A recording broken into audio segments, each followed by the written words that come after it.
La escritura es lo que definió la historia de la humanidad como la conocemos hoy día. Gracias a esta es que las barreras del tiempo han podido ser enfrentadas con los pensamientos, ideas y las vivencias del hombre a lo largo de toda la historia. Gracias a esto, a pesar de los enormes avances tecnológicos que van dejando atrás algunos medios como el telégrafo o los VHS, los libros han perdurado y pueden ser el único medio que no morirá si no es con la humanidad misma. El día de hoy veremos casos donde diversos escritos y libros en general no pudieron pasar esta barrera del tiempo, quedando perdidos para siempre.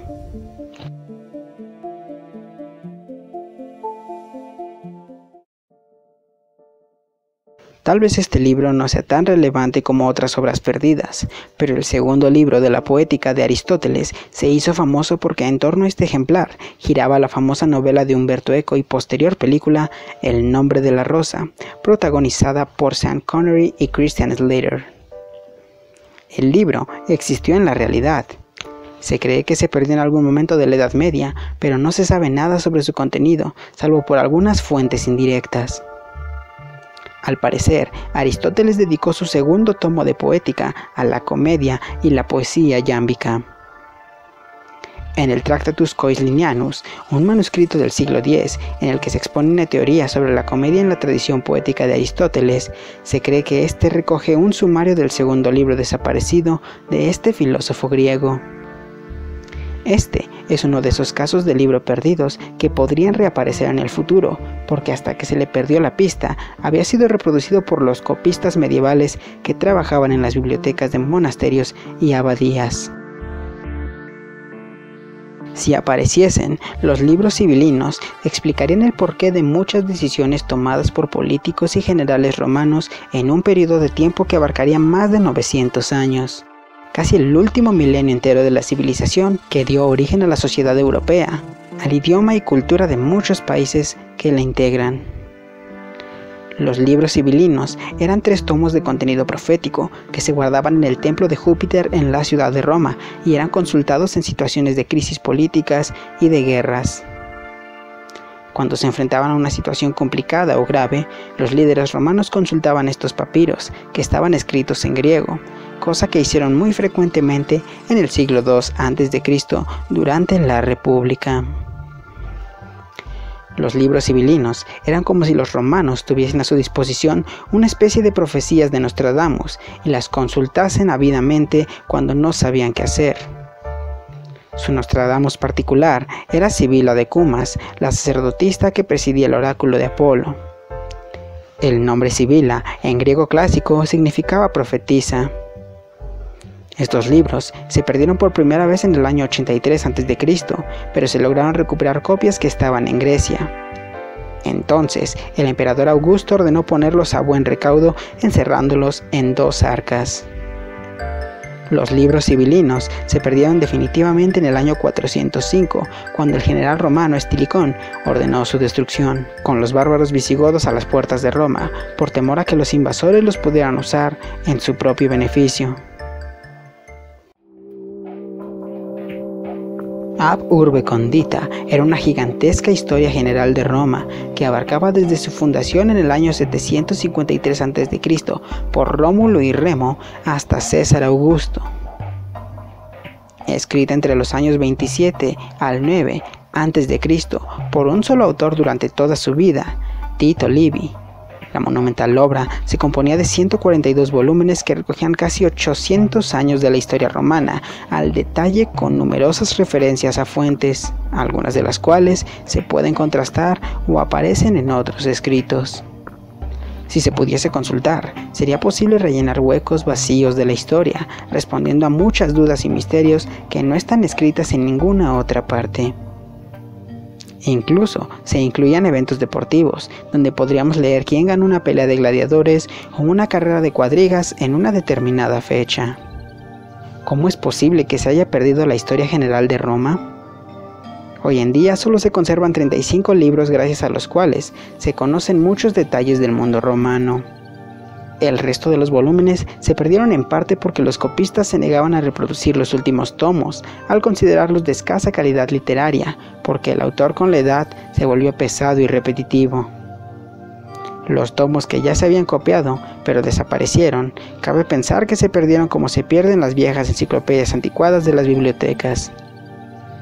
Primero, cogiendo polvo en algún rincón, hasta terminar pudriéndose por la humedad, pereciendo en algún incendio o en la basura simplemente. Cuando alguien se dio cuenta que la obra tenía importancia, ya no estaban disponibles.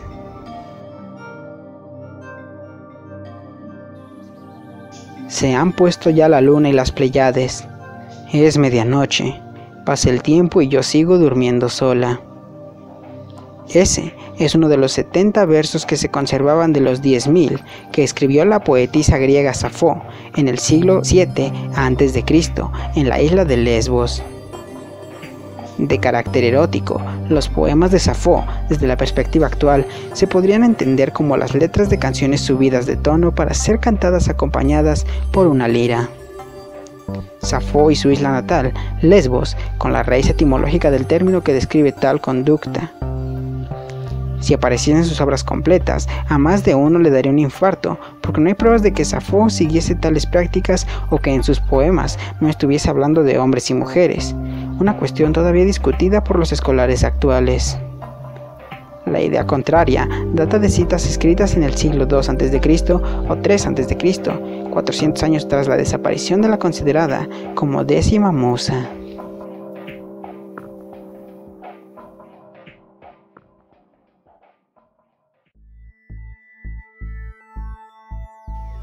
El Inventio Fortunata era el diario de viaje de un monje franciscano de Oxford, de un nombre desconocido, que se dirigía al Polo Norte en el siglo XIV. El fraile realizó media docena de viajes por el Atlántico Norte en la década de 1360 en representación del rey Eduardo III en varios negocios.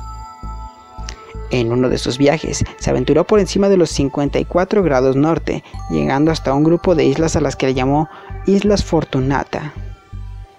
Justo en medio del grupo había una isla central de color negro y unos 50 kilómetros de ancho, bautizada como Rupes Nigra, en torno a la que giraba el agua como si fuera un remolino por el efecto de los océanos encontrándose.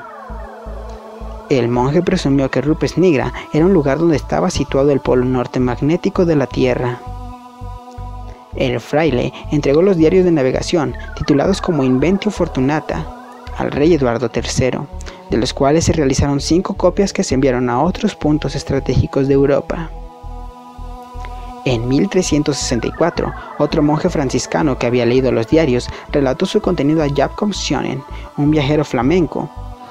Schönen transcribió esta narración en un libro llamado Itinerarium.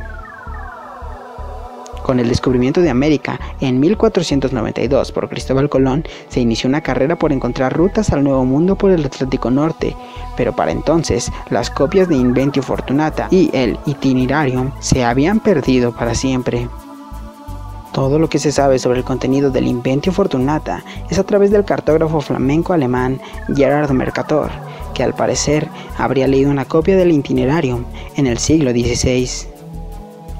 Mercator publicó un mapamundi en 1569, en el cual aparecía el Polo Norte dibujado tal y como lo describía el monje 200 años antes.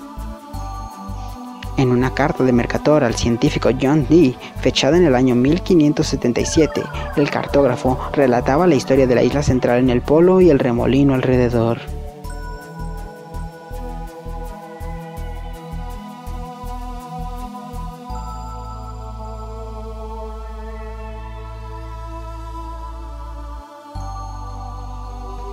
La enciclopedia Yongle sería el equivalente a la Wikipedia de la Edad Media en China. Considerada como la enciclopedia más grande jamás escrita en papel, entre el año 1403 y 1408, encargada por el emperador Yongle de la dinastía Ming. Escrita por 2.169 eruditos, el compendio resultante estaba formado por 22.937 rollos manuscritos, divididos en 11.095 volúmenes. Escritos con más de 370 millones de letras chinas, El tamaño de este escrito era tan grande que para trasladarlos aplastados todos juntos haría falta un contenedor de barco doble de 40 metros cúbicos. La enciclopedia recogía 8.000 textos previos a la dinastía Ming, todo el cuerpo del confucianismo y temas que abarcaban todo el conocimiento de entonces, desde la ciencia, la medicina o la tecnología hasta el arte. Esta se encontraba guardada en la ciudad prohibida de Beijing, pero se perdió más de la mitad durante la invasión anglo-francesa de la capital china en el año 1860. Muchos soldados se llevaron estos manuscritos únicamente como souvenirs. En 1875 solo quedaban 5.000 volúmenes, pero en el año 1900, durante la rebelión de los Boxers, la colección fue saqueada de nuevo y otra parte ardió. Solamente sobrevivieron 400 volúmenes, el 3.5% de lo que fuera la obra completa. El Evangelio de Eva sería como si la Biblia tuviese un evangelio apócrifo porno adherido. No se sabe nada de su contenido, salvo por las citas al libro que hizo el señor que le prendió fuego, Epifanio de Salamina, uno de los considerados como padres de la Iglesia en los sucesos tras el Concilio de Nicea en el año 325 después de Cristo, defensor de la ortodoxia y perseguidor de las prácticas que consideraba heréticas. Este evangelio fue copiado durante algún tiempo, por lo que existe la posibilidad de que pudiera haber sobrevivido alguna copia a la quema de Epifanio, tal vez guardada en el archivo del Vaticano. En total, hay unos 20 libros citados que han desaparecido.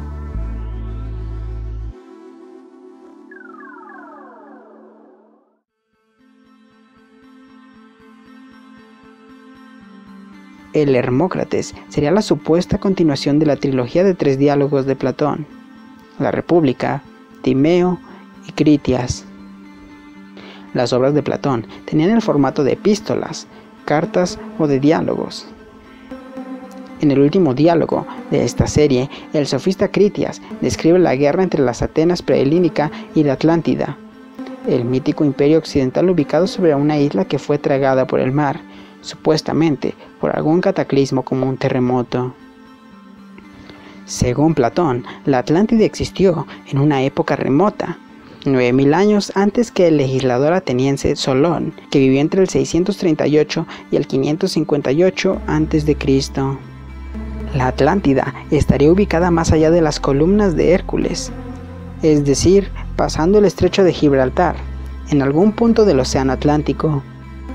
La superficie de la isla, descrita al detalle, sería más grande que Libia y Asia Menor juntas. Critias es un diálogo que termina abruptamente, como si Platón nunca hubiese finalizado la obra.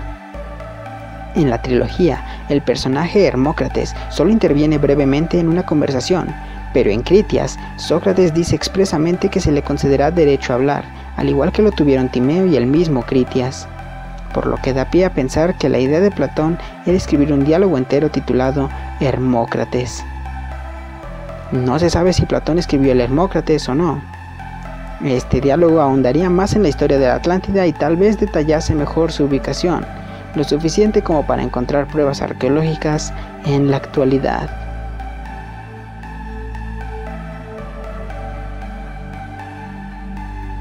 Ernest Hemingway participó en la Primera Guerra Mundial en el año 1918 como conductor de ambulancias en Italia para la Cruz Roja. Esto hasta que fue herido y se regresó a Estados Unidos en el año 1919. Inspirado por las experiencias vividas, Ernest empezó a escribir apasionadamente una novela sobre el conflicto. En 1922, su entonces esposa Hadley metió varios manuscritos que Ernest tenía en París en una maleta y cogió un tren para encontrarse con su marido en Lausanne, Suiza. Durante el trayecto, a Hadley le robaron todo el equipaje, incluida la maleta con los manuscritos de Hemingway, entre los que se encontraba su novela sobre la Primera Guerra Mundial. Como en 1922 Hemingway no era todavía famoso, es muy posible que los ladrones tirasen los papeles a la basura por no tener valor. Siempre queda la posibilidad latente de que la maleta aparezca en un viejo almacén de objetos perdidos de Francia, de Suiza o en algún mercadillo tipo rastro. No sería la primera vez. De vez en cuando en este tipo de mercados suelen aparecer maletas antiguas con el contenido original intacto.